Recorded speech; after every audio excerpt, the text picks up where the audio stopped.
28 Şubat'ın ana gayelerinden biri de Türkiye'de umumi İslam'ı yaygınlaştırmak ve Türkiye'nin inancını, anlayışını, toplumun özellikle inancını ve anlayışını değiştirmek, buna yönelik politikalar üretmekti 28 Şubat'ın gayesi. Ancak İslamcı kanatın özellikle İslamcı cephelerin yoğun muhalefeti ve mücadelesi 28 Şubat'ta bunu faaliyete geçirmek isteyenlerin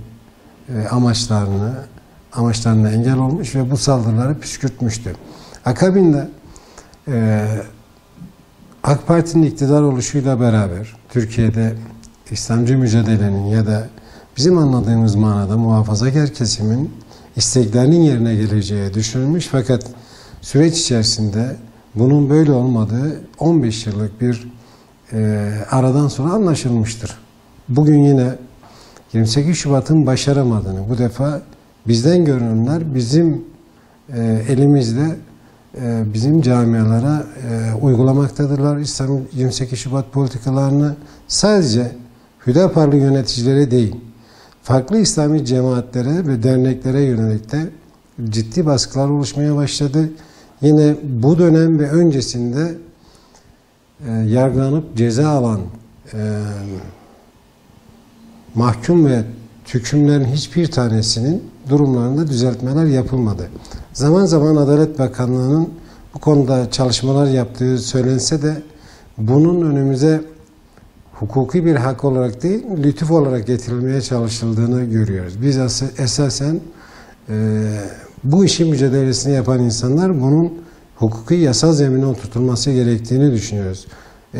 Yine mahkemelerde ve Yargıtay'da 28 Şubat anlayışını ortaya koyan yargılamalar ve anlayışların devam ettiğini, Kur'an kurslarına baskınların düzenlendiğini, idari para cezaları kesildiğini ve en ufak İslamcı iddialarla mahkeme önüne çıkanların cezalandırıldığını görüyoruz. Yine Atatürk'ü Koruma Kanunu'nun bu dönemde en sert, en şiddetli haliyle uygulandığını görüyoruz.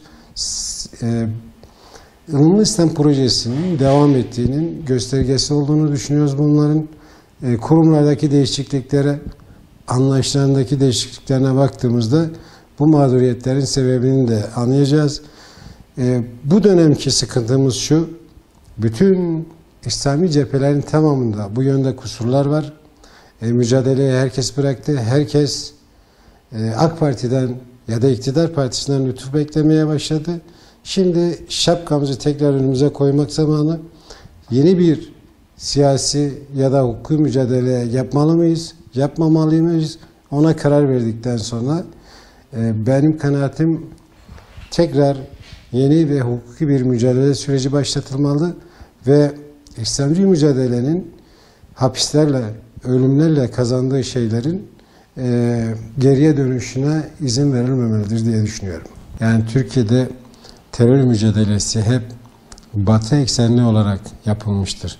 Yani Türkiye kendisine zarar verenlerden ziyade Batı'nın anlayışına aykırı olan insanları ya da anlayışları hep terörist ve terör yaftasıyla yaftalanılmış ve yargılanmıştır. Türkiye'nin terörle mücadele mantığının bu bakımdan öncelikle değişmesi gerektiğini düşünüyorum. 15 yıllık iktidar döneminde bunun değişmediğini, bilakis arttığını görüyoruz. Evet, bu bir çelişki. Çelişki, Fethullahçı yapılanma, Amerikan ajanı batıcı bir terör mücadelesi yapıyordu. Özellikle Amerikan menfaatlerini, Batı menfaatlerini ön plana alan bir terör mücadelesi yapıyordu. Bu ayrımın bu iktidar döneminde yapılmadığını, özellikle mahkemeler tarafından da bu ayrımların yapılmadığını görüyoruz. Dönem dönem terör ve terörist tanımları değişse de Türkiye'nin Batı menfaatine, terör mücadelesinden vazgeçmesi gerektiğini, kendi menfaatleri üzerinden terör ve terörist mücadelesini yapması gerektiğini düşünüyoruz. Dolayısıyla aslında bu bir çelişki gibi gözükse de çelişki olmadığını düşünüyorum ben. Sistem böyle kurulmuş. Böyle kurulduğu için böyle devam ediyor. Yani bizler taleplerimizi net olarak ifade edemediğimiz için bu hale geliyoruz. Esasen yeniden yargılama gerekçesi gibi düşünülse de biz temel olarak bütün İslami davaların tamamının şiddete karışmamış ve kimseye zarar vermemiş insanların cezalandırılmasının önünü kapatacak olan bu anlayışın yerleşmesi gerektiğini düşünüyoruz. Dolayısıyla bundan sonraki mücadelemiz belki bu manada da olmalıdır. Aksi halde gidişat bu camia için, bu cephe için olumsuz şeyler göstermektedir. Benzer mağduriyetler ve sıkıntıları ilerleyen dönemlerde sıklıkla yaşayacağımızı göreceğiz. O yüzden çarçabuk bir şekilde vermemiz gereken mesajları net bir şekilde vermemiz gerektiğini düşünüyorum. Özellikle devlete yakın olan ya da devletin sahibi olduğunu düşünen kesimlerle iktidarı iktidar yapan, bugünkü iktidarı iktidar yapan, iktidarın gerçek sahipleri arasındaki mücadele düşünüldüğünde bugünkü tavrın ikiyüzlü olduğunu görmemek elde değil. Yani bu bir haktır. Bu bir lütuf değildir. Daha önce de söylediğimiz gibi bu bir haktır, lütuf değildir. Acil bir şekilde bunların tamamı sonlandırılmalıdır.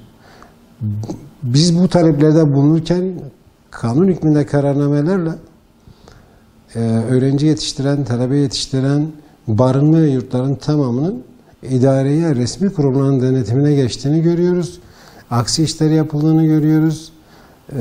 Dolayısıyla iktidarın bu noktada kimlerle dost, kimlerle düşman olduğunu ya da olmak istediğini tekrar hesap etmesi gerektiğini düşünüyoruz. Ve bu mağduriyetlerin çok acil bir şekilde giderilmesi gerektiğini düşünüyoruz. Bunun mücadelesini veren arkadaşların dinlenmesini, burada usulsüz dinleme, usulsüz delil oluşturma ve benzeri hukuksuzlukların derhal tespitiyle bu mağduriyetlerin daha da fazla mağduriyetler yaşanmaması için önlenmesi gerektiğini düşünüyoruz. Ve bunun mücadelesinin verilmesi gerektiğini, yasal zemine oturtulması gerektiğini düşünüyoruz. 28 Şubat Ilımi İslam Projesi'nin Türkiye monte edilmesiydi. Birkaç denemede bu Fethullahçı yapılanmayla bunun başarılamayacağı görüldü ancak mevcut haliyle devam ettiriliyor. Bizim yönümüzden değişen bir şey yok. Değişen şey bu defa bize zulmedenin bizlerden olmaları. Ve bizim kabul etmediğimiz, mücadele ettiğimiz anlayışlara karşı bu defa direnç gösteremememiz, mücadele edemememiz. Allah sonumuzu hayretsin ama bu gidişatın iyiye gitmediğini görüyoruz.